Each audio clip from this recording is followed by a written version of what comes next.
নমস্কাৰ বন্ধু বান্ধৱীসকল, ঘৰুৱা দিহালৈ স্বাগতম জনাইছোঁ। আজি জন্মাষ্টমীৰ ৰাতি 12 বজাৰ আগতেই মনে মনে কৰক এই উপায়, দেখিব চমৎকাৰ।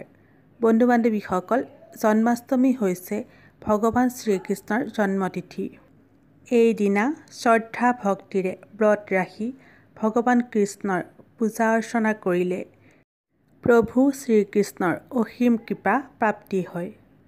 তন্ত্ৰশাস্ত্ৰ অনুসৰি যিকোনো মনোকামনা পূৰণৰ বাবে 3টা ৰাতিক বিশেষ মনা হয়। 1 নম্বৰতে দীপাৱলীৰ ৰাতি, দ্বিতীয়তে শিৱৰাত্ৰি আৰু তৃতীয়তে জন্মাষ্টমীৰ ৰাতি। এইদিনা কৰা উপায় যথেষ্ট ফলদায়ী হয়। আজিৰ এই ভিডিঅ'ত যি উপায়ৰ বিষয়ে ক'ম, এই উপায় অতিকে সহজ আৰু এই উপায় কৰিলে ধন লাভ নিশ্চিত। ধন লাভৰ লগতে আপোনাৰ মনোকামনাও পূৰ্ণ হ'ব। বন্ধু বান্ধৱীসকল, ভিডিঅ'টো চাই ভাল লাগিলে এটা লাইক কৰিবলৈ নাপাহৰিব। ঘৰুৱা দিহা চেনেলটো যদি প্ৰথমবাৰলৈ চাইছে, চেনেলটো ছাবস্ক্ৰাইব কৰি ল'ব আৰু কাষতে থকা বেল আইকনটো প্ৰেছ কৰি দিব, যাতে আহিব লগা নতুন নতুন ভিডিঅ'বোৰ প্ৰথমেই চাব পাৰে। তেনেহ'লে পলম নকৰি জানো আহক সেই বিশেষ উপায়টোৰ বিষয়ে। আজি জন্মাষ্টমীৰ ৰাতি ভগৱান শ্ৰীকৃষ্ণৰ পূজাৰ আগতে স্নান কৰি আপুনি শুদ্ধ বস্ত্ৰ পৰিধান কৰি ল'ব। ইয়াৰ পাছত ভগৱান শ্ৰীকৃষ্ণৰ মূৰ্তি বা ফটোৰ ওচৰত এটা খুচুৰা পইচা ৰাখিব। এই পইচা আপুনি 1 টকীয়াও ল'ব পাৰে, 5 টকীয়া বা 10 টকীয়া মুদ্ৰাও ল'ব পাৰিব।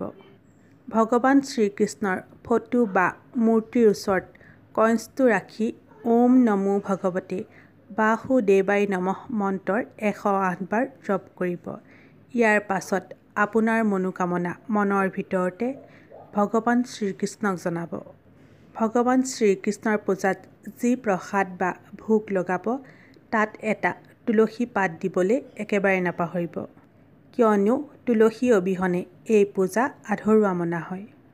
পূজা কৰাৰ পাছত সেই খুচুৰা পইচাটো গোটেই ৰাতিটো তাতে থাকিবলৈ দিব আৰু পাছদিনা স্নান কৰি শুদ্ধ বস্ত্ৰ পৰিধান কৰি চাকি বন্তি জ্বলাই খুচুৰা পইচাটো সেই ঠাইৰ পৰা লৈ আহিব আৰু আপোনাৰ ঘৰৰ টকা পইচা থোৱা ঠাইত থৈ দিব।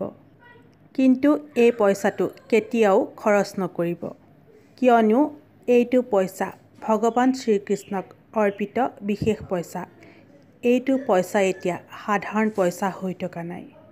এই পইচা আপোনাৰ লগত থাকিলে আপুনি নিজে দেখিব আপোনাৰ আধৰুৱা কামবোৰ কিদৰে সম্পূৰ্ণ হৈ গৈ আছে, হাতলৈ ধন আহিবলৈ ধৰিব। বন্ধু বান্ধৱীসকল, ভিডিঅ'টো চাই কেনে লাগিল? যদিহে ভাল লাগিল, কমেণ্টত শুদ্ধ মনে লিখিব জয় শ্ৰীকৃষ্ণ। তেনেহ'লে আজিলৈ আহোঁ, ধন্যবাদ।